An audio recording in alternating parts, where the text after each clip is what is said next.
Assalamualaikum warahmatullahi wabarakatuh. Perkenalkan, saya Rauda Mutia M.Ed, salah satu dosen di program studi Pendidikan Guru Pendidikan Anak Usia Dini Universitas Bina Bangsa Getsempena. Adapun mata kuliah yang saya ampu adalah Komunikasi dalam Pendidikan Anak Usia Dini. Pada pertemuan ketiga ini, kita akan membahas materi tentang model-model komunikasi lisan dalam pembelajaran pendidikan anak usia dini. Tujuan dari pembelajaran ini ialah mahasiswa mampu memahami berbagai model komunikasi lisan serta menerapkannya secara efektif sesuai dengan karakteristik anak usia dini untuk menciptakan pembelajaran yang komunikatif, interaktif, dan bermakna. Baiklah, selamat menyaksikan. Assalamualaikum warahmatullahi wabarakatuh. Waalaikumsalam warahmatullahi wabarakatuh. Alhamdulillahirabbil alamin. Wassalatu wassalamu ala asyrofil anbiya'i wal mursalin wa ala alihi washabihi ajmain. Alhamdulillah, teman-teman, hari ini kita dapat berkumpul lagi di ruangan kelas hari ini dengan saya, Ibu Rauda Mutia, di mata kuliah komunikasi dalam PAUD atau komunikasi dalam pendidikan anak usia dini. Oke, sebelum kita masuk ke pembelajaran kita, teman-teman boleh isi absensi dulu di Spada. Saya berikan waktu 1 menit di handphonenya masing-masing ya. Baik, Bu. Baik teman-teman, minggu lalu kita sudah belajar tentang konsep dasar komunikasi dalam PAUD. Nah, minggu ini di pertemuan ketiga kita akan mempelajari tentang model-model komunikasi lisan dalam pembelajaran PAUD. Nah, sebelumnya saya mau tanya nih, mungkin ada beberapa teman-teman yang tahu nih, kalau misalnya kita bilang komunikasi lisan itu berarti komunikasi apa? Berbicara ya, berarti yang keluar dari dalam mulut kita.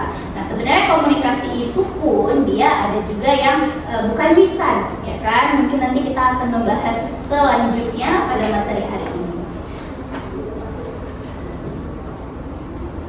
Oke, pentingnya komunikasi yang tepat dalam pola asuh. Nah, jadi komunikasi itu sebenarnya adalah kalau misalnya guru nih, guru kita kan nanti teman-teman akan menjadi calon guru PAUD, ya kan? Walaupun sebenarnya bukan menjadi seorang guru PAUD pun, misalnya kayak saya nih, saya kan juga mengajar. Dan bahkan sebenarnya kita sebagai perempuan nantinya kita juga akan menjadi sekolah pertama untuk anak-anak kita. Jadi kita perlu nih pentingnya komunikasi untuk anak usia dini nantinya, karena teman-teman juga nanti akan memiliki anak kan. Nah, yang pertama di sini mendengar aktif. Mendengar aktif berarti memberikan perhatian penuh kepada anak dengan kontak mata, refleksi perasaan, dan respon empati yang membangun kepercayaan diri anak.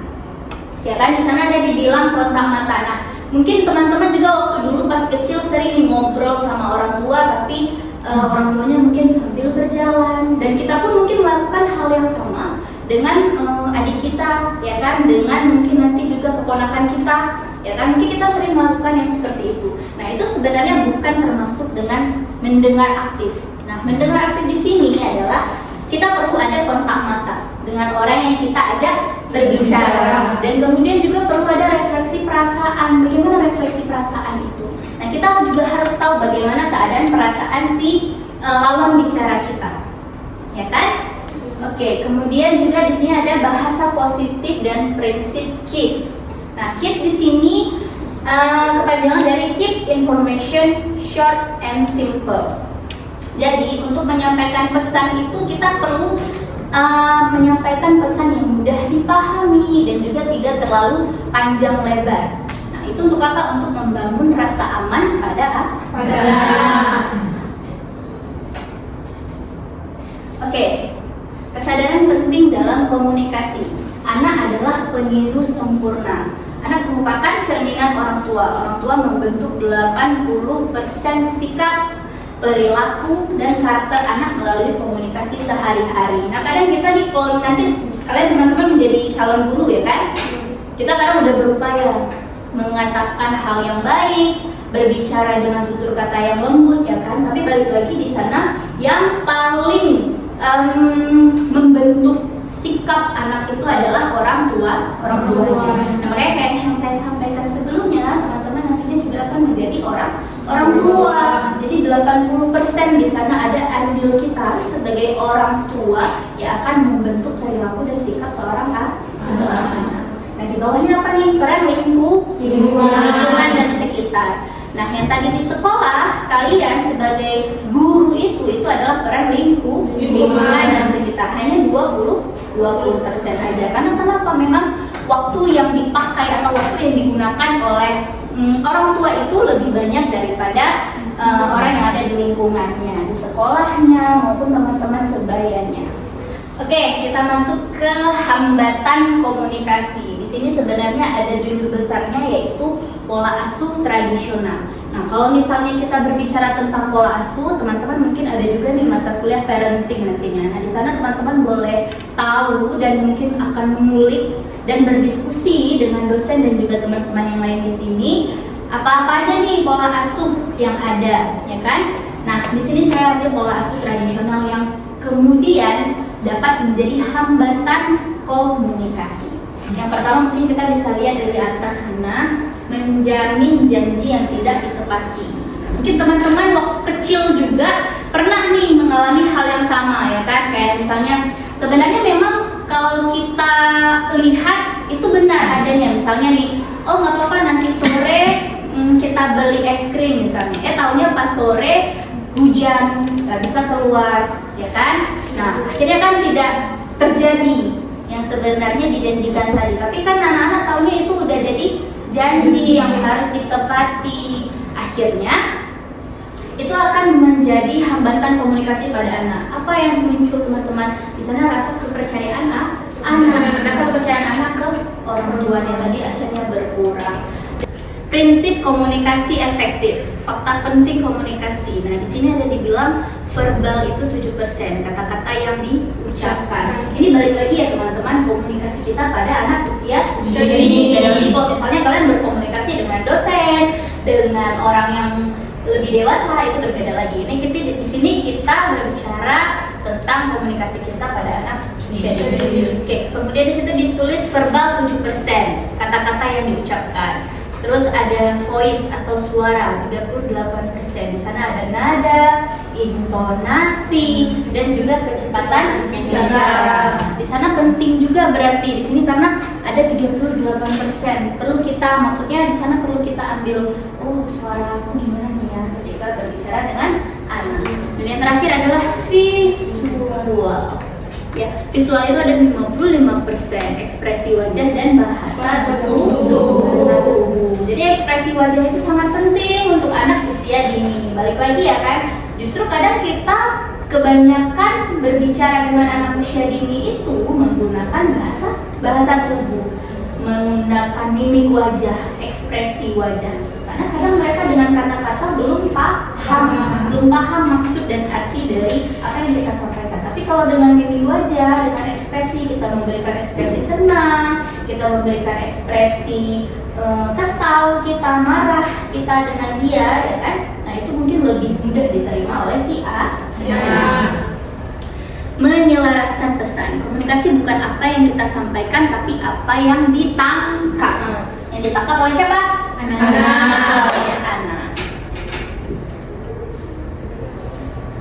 Oke, mendengar aktif. Tadi udah saya jelaskan juga di awal ya, mendengar aktif itu ada kontak mata, yang mana juga di sana kita perlu perhatian penuh kepada anak. Kemudian juga dengarkan dan refleksikan perasaan. Jadi ketika kita menjawab pertanyaan atau ketika kita berbicara dengan anak, kita boleh menambahkan atau bertanya nih, oh kamu lagi sedih ya, oh kamu lagi kesal ya, oh kamu lagi buru-buru ya, pengen cepat-cepat pulang ya. Nah, jadi kita perlu refleksikan dulu nih perasaannya bagaimana, perasaannya si A. Mungkin pas awal-awal itu sulit untuk kita juga sebagai guru memahami perasaan mereka, tapi lambat laun dengan seringnya mungkin kita membaca situasi, dengan juga kita saling mengenal dengan anak, karena mungkin teman-teman akan sering ya berkomunikasi atau sering berjumpa dengan anak itu. Jadi pasti akhirnya kita bisa nih merefleksikan perasaan kita kepada anak tersebut. Dan juga respon positif dan intonasi yang lembut. Makanya kalau misalnya kayak saya dulu pas jadi guru, itu saya coba tenangkan diri dulu nih sebelum masuk kelas, sebelum mendengar hiruk pikuk anak-anak, ya kan? Kita harus menstabilkan emosi kita terlebih dahulu. Begitu juga ketika di tengah kelas, kira-kira nih kita mungkin terpancing emosi, ya kan? Baik dari anak-anak maupun dari luar, dari faktor luarnya. Ya kita perlu ambil waktu untuk menstabilkan emosi kita. Karena apa? Supaya komunikasi tadi terjalin lebih baik lagi dan lebih efektif. Oke teman-teman, di sini udah saya buat contoh iMessage. Jadi iMessage di sini maksud saya adalah komunikasi atau kata-kata pilihan yang tepat untuk kita berbicara pada anak usia dini. Ya, di sana ada situasinya. Yang pertama situasinya adalah memukul adik. Nah, kalimat yang biasa yang sering kalian dengar apa? Kamu nah, ataupun kalimat-kalimat lainnya yang kita menekan, ya kan, atau kita menyalahkan. Memang salah sebenarnya perbuatan tersebut, tapi ada pilihan kata yang sebaiknya kita gunakan pada anak usia dini. Salah satu contohnya seperti ini. Aku merasa sedih ketika abang pukul adik. Aku di sini kita sebagai orang tua atau kita sebagai guru. Jadi kita sampaikan perasaan kita juga ke mereka. Kalau yang mereka lakukan tersebut itu membuat kita sebagai guru, sebagai orang tua tuh sedih, ya kan? Supaya mereka tahu, oh ternyata nih buat orang tua aku sedih, oh ternyata ini membuat guru aku sedih, ya kan? Yang kedua, tidak mau makan. Nah, kata-kata yang mungkin sering, ya kan, atau kalimat yang sering kita dengar, kamu susah sekali diatur atau susah kali makan kok. Nah, kayak gitu ya kan? Mungkin teman-teman sering dengar, ya kan? Tetangga atau keponakannya dimarahin sama ibunya, biasanya kata-katanya seperti itu. Padahal kita mungkin bisa gunakan atau bisa sisipkan atau bisa refleksikan perasaan. Perasaan di sini apa? Jadi di sana ada kata-kata khawatir. Kita menyampaikan perasaan kita supaya apa? Supaya anak-anak tersebut juga paham dengan perasaan yang sebenarnya dirasakan orang di sekitarnya dan juga yang dirasakan olehnya.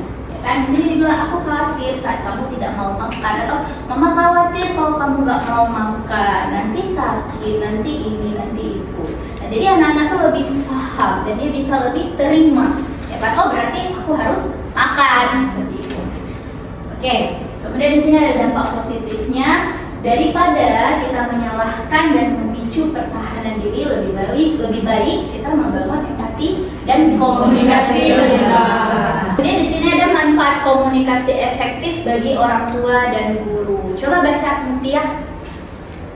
Melatih kesabaran dan menahan diri, mampu mendengar dengan penuh empati, membantu anak menemukan solusi masalah, memudahkan komunikasi terbuka, anak menjadi lebih hormat, orang tua atau guru menjadi terapis alami, membangun hubungan yang harmonis, komunikasi efektif, pola asuh sukses. Oke, komunikasi yang efektif sama dengan pola asuh yang sukses. Tapi kalau misalnya kita bilang untuk anak tadi, ternyata komunikasi efektif itu bisa menjadikan pribadi seseorang lebih baik lagi. Tapi kalau untuk orang tua dan guru, ketika komunikasi itu efektif, maka sama dengan pola asuhnya itu sukses.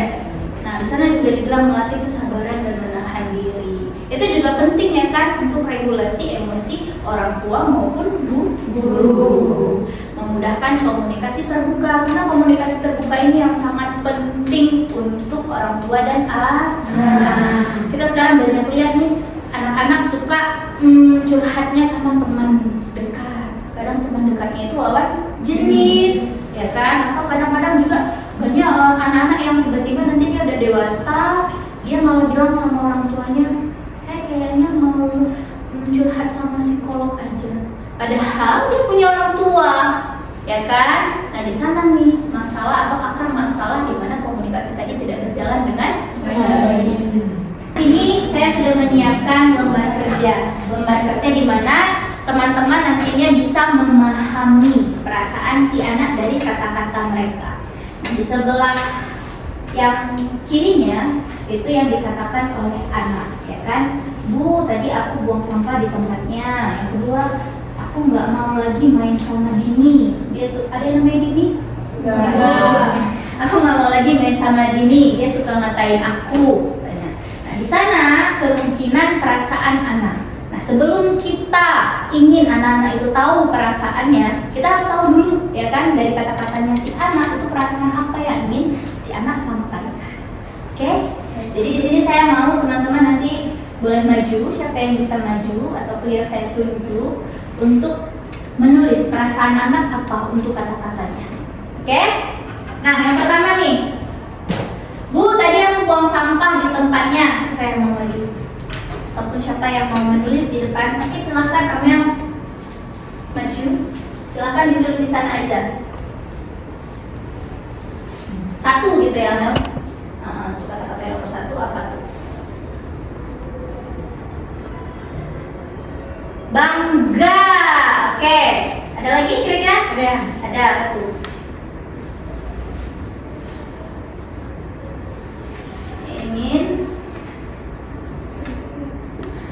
Oke, bangga dan ingin. Terima kasih Amel. Nah, Bu, tadi aku buang sampah di tempatnya. Dia menyampaikan rasa bangga. Dan juga mungkin dia ingin diapresiasi oleh ibunya, ya kan? Nah, yang nomor dua, aku nggak mau lagi main sama Dini, dia suka matain aku. Coba, Arifah, kira-kira apa tuh perasaan yang disampaikan oleh anak? Nomor dua ya berarti. Kesal. Oke, aku nggak mau lagi main sama Dini, dia suka matain aku. Oke, kesal berarti ya perasaan si anak. Oke, terima kasih Arifah. Dari kata-kata itu dia berarti kesal. Sama siapa kesal? Sama Dini, ya kan? Dia kesal sama Dini. Jadi dia mau tahu kalau misalnya dia kesal nanti jumpa Dini, nanti dia kesal, ya kan? Berarti itu perasaan yang disampaikan oleh anak dari komunikasi tersebut. Oke, kemudian ada lagi, ayah aku sudah bisa ikat tali sepatu sendiri. Kira-kira apa itu? Oke, ini saya yang tulis sama kita. Senang, ya kan? Oke, boleh. Senang, perasaannya senang. Kemudian bangga juga karena dia sudah bisa ikat tali sepatu sendiri. Dia bisa ikat tali sepatu sendiri. Yang mungkin yang seperti saya jelaskan tadi, sebelumnya dia nggak bisa, tapi hari itu dia bisa ikat tali sepatu. Jadi ada rasa bangga dan juga kayak gini, ingin apresiasi. Kemudian yang nomor 4. Aku nggak mau ikut ke rumah tante si Rudi. Siapa si Rudi? Tante atau sepupunya berarti ya. Nakal banget, suka jahilin aku. Itu perasaannya gak nyaman, marah, ya kan? Takut juga. Karena takut kenapa? Takut dijahilin sama si Rudi. Nah, oke, nomor 4 berarti bisa kita bilang takut ya. Tidak nyaman. Oke, nomor 5. Coba nomor 5, Birda. Apa kira-kira? Susah amat sih belajar naik sepeda, aku nggak mau berlatih lagi. Apa tuh kira-kira?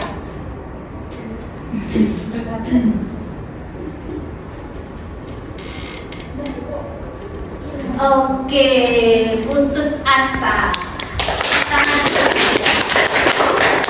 Jadi dia kayak yang udah, frustasi nih. Mungkin dia udah berapa kali belajar sepeda, tapi tetap nggak bisa juga. Akhirnya putus asa. Sebenarnya memang di sana tugas kita adalah memotivasi supaya dia tidak putus asa dan tetap mau belajar. Kok aku terus sih yang disuruh ngalah? Apa kira-kira? Marah apa? Muak. Kok aku terus sih yang disuruh mengalah? Merasa tidak adil, ya kan? Kecewa juga boleh.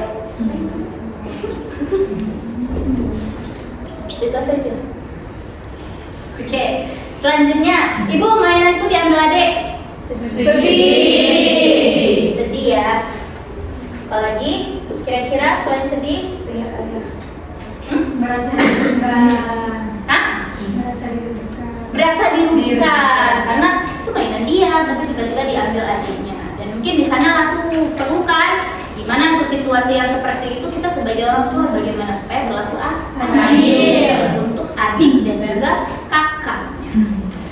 Oke, yang terakhir, lihat ayah aku dapat nilai 9 untuk lukisan Bangga. Diapresiasi. Nah, kadang-kadang hal ini nih ingin diapresiasi itu yang jarang, ya kan, jarang kita lihat atau yang jarang kita dengar dari orang tua. Kadang guru memberikan apresiasi itu udah sangat banyak, sampai memberikan stiker ini segala macam, ya kan. Kadang di rumah anak-anak pasti lagi nyoba stikernya. Lihat kamu nyoba stiker tadi di rumah. Padahal langsung, oh iya, gitu aja, ya kan. Tidak ada kata-kata ataupun tidak ada hal yang lebih memotivasi sih. Jangan. Anak-anak bukan hanya peniru kata-kata kita, tapi penangkap rasa. Nah, jadi komunikasi di sini yang ingin saya sampaikan adalah bukan hanya kata-kata yang tepat dan baik, ya kan teman-teman, tapi juga anak-anak itu pandai bersosial dan juga mereka mampu mengenali emosinya, ya kan. Kalau misalnya mereka hanya mampu berbicara tapi mereka tidak tahu bagaimana mengenal perasaan, itu juga sulit untuk mereka mengungkapkan apa yang sebenarnya yang mereka rasakan, ya. Oke, boleh kita lanjut ke sesi tanya jawab. Mungkin ada teman-teman yang ingin bertanya. Ada buku. Ada siapa? Saya Bu. Oke, Yuna. Silakan Yuna. Kira-kira apa pertanyaan Yuna? Kira-kira kompetensi komunikasi apa yang bisa ditingkatkan sebagai calon guru? Yang pastinya seperti yang kita lihat tadi di slide-slide pertama, ada di sana kita perlu menjadi orang yang mendengarkan secara aktif, ya kan? Di sana ada dibilang mendengarkan secara aktif. Mendengarkan secara aktif itu perlu apa teman-teman? Kontak Kemudian apa lagi tadi? pendengaran sentuh.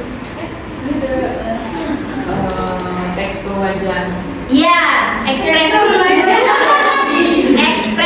wajah ataupun gerakan tubuh. Nah, itu termasuk ke dalam mendengarkan aktif, ya kan?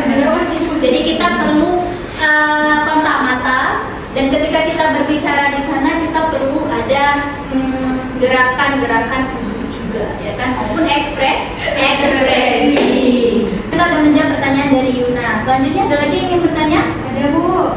Oke, Siska, silakan Siska. Bu, hal apa yang harus kita hindari saat kita berkomunikasi kepada anak kecil ini? Kira-kira siapa yang bisa jawab? Saya Bu. Oke, jangan nambah lagi. Nanda, apa Nanda? Kayak membentak, membandingkan, nada tinggi dan mengabaikan. Oke, membentak, ya kan? Mengabaikan. Terus juga apa tadi? Membandingkan. Pakai tepuk tangan untuk. Benar ya, membentak atau nada tinggi itu membuat anak tuh bisa trauma, ya kan? Kadang kalian pernah dengar nggak kalau misalnya anak-anak itu ketika kita bentak atau ketika kita suaranya besar dengan dia, ada satu sel di dalam otaknya yang berputus, ya kan? Karena kenapa? Itu kan hal yang buat dia terkejut, ya kan? Jangankan anak-anak, kita yang udah dewasa aja kadang-kadang kalau dibentak tuh rasanya nggak enak, ya kan? Ada rasa sedih, ada rasa kayak bersalah, rasa kayak yang sangat bodoh, ya kan? Nah, begitu juga dengan anak-anak, dan itu biasa traumanya terbawa. Jadi kita perlu hindari hal-hal seperti itu, Siska. Jangan sampai kita membentak atau bernada tinggi ketika berbicara pada anak usia ini. Apalagi tadi juga membandingkan. Nah, kadang-kadang sering tuh, ya kan? Sini aja bisa, kok kamu nggak bisa? Padahal mungkin niatnya si guru tadi memotivasi, tapi yang didapatkan oleh anak, dia rasanya dibandingkan, dia merasa tidak betul, dia merasa tidak sempurna, dia merasa tidak, kok kayak gini, kok saya dikatain jadinya, ya kan? Kita nggak tahu apa yang ditangkap oleh si anak. Daripada kita akhirnya memberi kesan yang buruk untuk anak, lebih baik kita hindari. Oke, ada lagi yang ingin bertanya? Tidak ada Bu. Udah paham semua? Sudah. Kesimpulan untuk pembelajaran kita hari ini. Kira-kira siapa yang memberikan kesimpulan? Saya Bu. Oke, Astri, silahkan Astri. Ternyata Bu, komunikasi dalam PAUD itu sangat penting dan berdampak positif dikarenakan adanya komunikasi bisa membangun aspek sosial dan bahasa anak, karena anak bisa berbicara dan mendengarkan teman atau gurunya sehingga terjalinlah komunikasi anak. Oke, beri tepuk tangan. Benar ya, jadi dengan komunikasi itu sebenarnya hal yang paling krusial atau hal yang paling penting, ya kan? Karena di sana ternyata bisa membangun sosial anak, ya kan, aspek perkembangan sosial anak dan juga emosionalnya. Ya, seperti kita diskusikan dari tadi, kita juga berbicara tentang perasaan di dalam komunikasi. Tangan dulu untuk kita. Terima kasih atas kerjasamanya hari ini. Semoga nanti teman-teman ketika UTS bisa jawab ya. Ingat ya, ini pertemuan ketiga kita itu tentang model komunikasi pada anak usia dini. Oke, nanti teman-teman boleh buka sepadanya. Di sana saya udah buat forum. Teman-teman boleh berdiskusi lebih lanjut lagi tentang model-model komunikasi ini di sepada teman-teman masing-masing. Jangan lupa dibuat, karena itu saya buatnya sampai jam 12 malam nanti. Ya, Baik, Ibu. teman-teman mungkin ada yang ingin disampaikan lagi? Udah cukup? Udah selesai? Sudah, Bu. Baik teman-teman, terima kasih atas waktunya, atas kesempatan hari ini, dan juga atas kerjasama kita hari ini dan diskusi kita. Semoga bermanfaat untuk teman-teman dan juga semoga bermanfaat untuk kita, untuk saya. Kita ucapkan alhamdulillah terlebih dahulu. Alhamdulillah. Luar biasa. Yes. Oke, saya akhiri. Wabillahi taufiq wal hidayah. Wassalamualaikum warahmatullahi wabarakatuh. Waalaikumsalam warahmatullahi wabarakatuh. Sekian video proses pembelajaran mata kuliah komunikasi dalam PAUD program studi pendidikan guru pendidikan anak usia dini Universitas Bina Bangsa Getsurkena. Video ini digunakan sebagai salah satu syarat penyusunan dokumen pernyataan diri dosen dalam unjuk kerja Tridharma Perguruan Tinggi.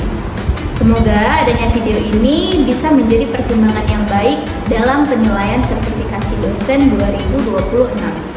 Sekian, wassalamualaikum warahmatullahi wabarakatuh.